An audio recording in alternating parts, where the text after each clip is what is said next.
샬롬!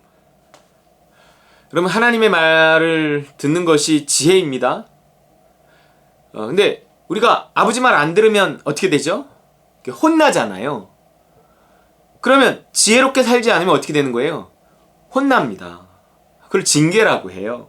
그래서 잠언이 지혜를 이야기하다가 갑자기 이제 징계를 이야기하는 거예요. 잠언 3장 11절 내 아들아 여호와의 징계를 경히 여기지 말라. 그 꾸지람을 싫어하지 말라. 대저 여호와께서 그 사랑하시는 자를 징계하시기를 마치 아비가 그 기뻐하는 아들을 징계함같이 하시느니라. 그랬어요. 징계한다는 거예요. 징계를 너무 이상한 것처럼 여기지도 말고 너무 그것이 대단한 나 이제 죽어야 되나 꼭 그러지도 말고 그냥 사랑하는 아들을 사랑하기 때문에 잘못하면 이렇게 혼내잖아요. 왜요? 사랑하니까. 고쳐줘야 되니까. 저대로 살면 제 불행할 거니까. 그래서 자꾸 잔소리하게 되고 고쳐주게 되고 혼내게 되고 이런다는 거죠. 그런 것처럼 우리가 지혜롭게 살지 않으면 네가 지혜롭게 선택하지 않았다, 지혜로운 결정을 하지 않았다 하는 것을 하나님께서 이렇게 보여주시는 어떤 징계가 따른다는 것입니다. 자, 그 징계에 관한 이야기들이 이제 신약 성경에도 많이 나오는데요. 특별히 히브리서 12장을 보면 이제 징계에 관한 이야기가 나오잖아요. 거기에서 이제 징계에 관해서 우리가 이제 배울 수 있는 게 있어요. 12장 1절 이러므로 우리에게 구름같이 둘러싼 허다한 증인들이 있으니 모든 무거운 것과 얽매이기 쉬운 죄를 벗어버리고 인내로서 우리 앞에 당한 경주를 하며 이 죄와 우리가 이제 싸워야 되거든요. 죄를 벗어버려야 되거든요. 왜냐하면 이 죄라는 것은요 우리를 망가뜨리기 때문에 그렇습니다.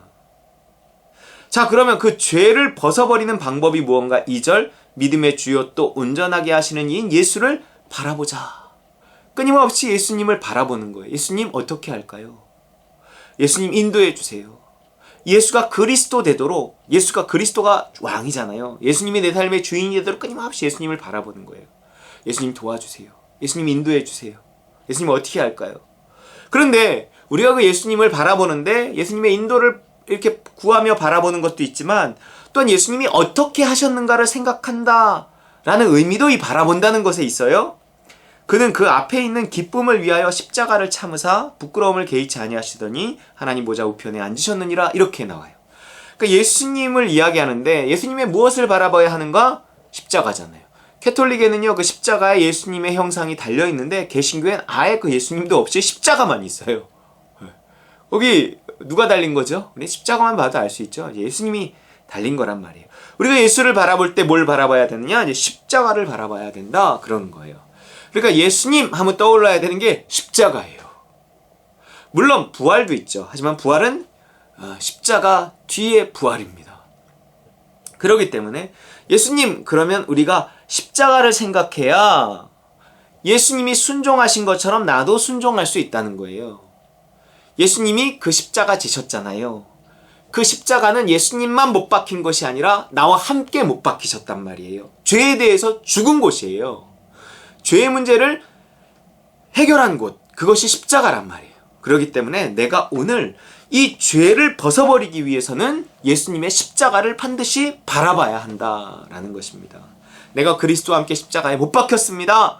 하나님 오늘도 인도해 주시고 도와주세요. 죄의 뜻대로 살게 해주세요. 죄를 이기게 해주세요. 십자가를 바라볼 때 가능해진다는 거죠.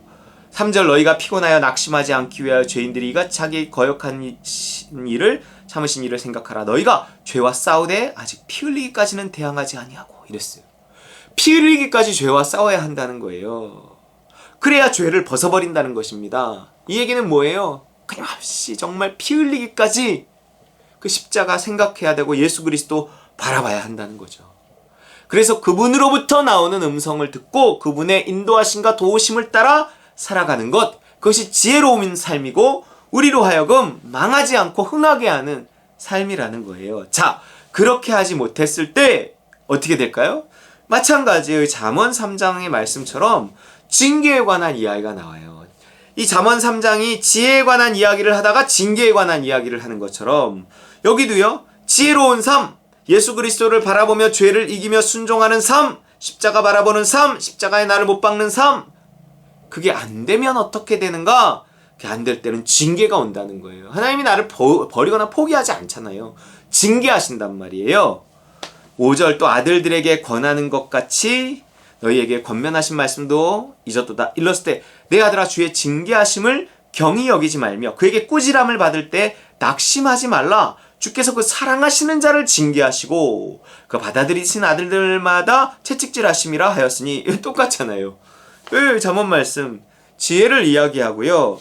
내 아들아 11절 징계를 경히 여기지 말라. 꾸지람을 싫어하지 말라. 사랑하시는 자를 징계하신다. 똑같이 이야기하고 있단 말이에요. 잠언하고 7절 너희가 참음은 징계를 받기 위함이라. 아들이 하나님이 아들과 같이 너희를 대우하시나니 어찌 아버지가 징계하지 않는 아들이 있으리요. 징계는 다 받는 것이거늘 너희에게 없으면 사생자여 친아들이 아니니라. 징계는 있다는 거예요. 왜요? 우리가 언제나 지혜롭게 선택할 수 없거든요. 언제나 십자가 바라보지만 주님의 뜻이 잘 뭔지도 잘 모를 때가 많고 또 십자가 바라보고 싶지 않을 때도 많고 내 맘대로 하고 싶을 때도 많고 뭔지 모를 때도 많고 내 안에 욕심이 가득할 때가 많고 자아가 살아서 그 자아의 영리함으로 이건 뭐 내가 잘하는 거지 이러면서 선택할 때가 얼마나 많냐고요. 제 얘기입니다. 그럼 뭐가 따라요? 징계가 따른다는 거예요. 그러니 징계를 받을 때 너무 이상한 일을 당하는 것 같이 생각하지 말라는 거예요. 징계는 그냥 예수 믿는 사람에게 늘 있다는 거예요. 있다는 거예요. 있다는 거예요. 있어서 아무렇지도 않게 생각하면 안 되죠. 당연히. 있다고 해서 징계를 받았다고 해서 뭔가 그 징계로서 내 삶에 어떤 어려움이 찾아오고 실패가 찾아왔다고 해서 너무 막 낙심하고 죽으려고 하지 말라는 거죠. 하나님이 개입하신 거고 널 살리려고 하시는 일이라는 거예요. 자, 그러면 그 징계의 목적이 있을 거 아니에요. 징계의 목적은 뭐예요? 우리가 하나님의 지혜를 구하지 않았으니 징계를 받은 거란 말이에요. 그러니 그 징계의 목적은 뭐예요? 다시 하나님의 지혜를 찾고 하나님을 의지하고 네가 기도하지 않아서 그런 거 아니야. 기도를 형식적으로 하고 나서 그렇게 하루를 살았으니 그런 거 아니야. 이런 일이 내가 기도하지 않아서 그랬구나. 내가 하나님을 의지하지 않아서 그랬구나. 내가 십자가를 바라보지 않아서 그랬구나. 예수 그리스도를 생각하지 않아서 그랬구나. 주님 용서해 주세요. 이게 징계의 목적이에요. 그래서 다시 하나님의 지혜를 구하고 하나님의 뜻을 구하고 순종하게 하려고 일어난 일이란 말이에요. 9절 또 우리 육신의 아버지가 우리를 징계하여도 공경하였거든 하물며 모든 영의 아버지께 더욱 복종하며 살려하지 않겠느냐. 복종이 핵심이 복종. 복종을 하지 않았기 때문에 지혜를 구하지 않았기 때문에 그래서 죄를 지었기 때문이에요. 그래서 우리에게 징계가 찾아온 것이고 징계의 목적은 우리가 다시 한번 회개하며 다시 예수 그리스도와 그 십자가를 바라보며 복종하며 살게 하시려는 목적이라고요. 우리가 지혜를 구하지 않으면 징계가 오고요. 징계의 목적은 다시 하나님께 지혜를 구하는 것에 있습니다. 10절 그들은 잠시 자기의 뜻대로 우리를 징계하였거니와 오직 하나님은 우리의 유익을 위하여 그의 거룩하심에 참여하게 하시느니라. 우리의 유익을 위하여. 우리는 이렇게 생각해요. 복종 그래 그래 내가 하나님의 종이니까 뭐 순종하지 않으면 뭐 하나님 마음이지 뭐. 그래 나야 뭐 순종하게 그래 순종해야지 뭐.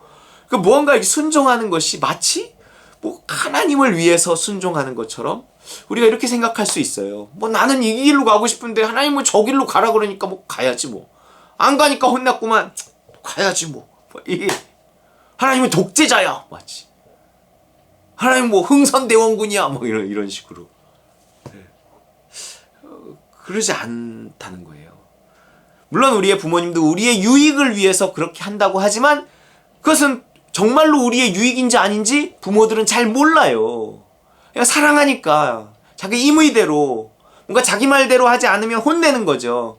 뭔가 자기 말대로 해야 잘 될 것 같다는 어떤 그런 또 착각일 수도 있는데 물론 사랑하는 마음에 그렇게 한다는 거예요. 자기의 뜻대로 우리를 징계하잖아요. 하지만 하나님은 절대 그렇지 않다는 거예요. 하나님은 분명히 우리를 복종을 위해 징계하시는데 우리가 그 지혜를 따라 살고 죄와 싸우고 복종하는 것이 반드시 우리의 유익을 위해서 그렇다는 것이 분명하다는 거예요. 여러분 우리의 유익을 위해서 그분은 징계하시고 나는 내 자신의 유익을 위해서 그분의 뜻에 순종해야 하는 거예요. 죄와 싸워야 되는 거예요. 그 예수 그리스도 십자가 오늘도 바라봐야 하는 거예요. 11절 무릇 징계가 당시에는 즐거워 보이지 않고 슬퍼 보이나 후에 그로 말미암아 연단받은 자들은 의와 평강에 열매를 맺느니라. 우리의 유익이 있는데 그 유익이 무엇인가? 열매라는 거예요. 열매.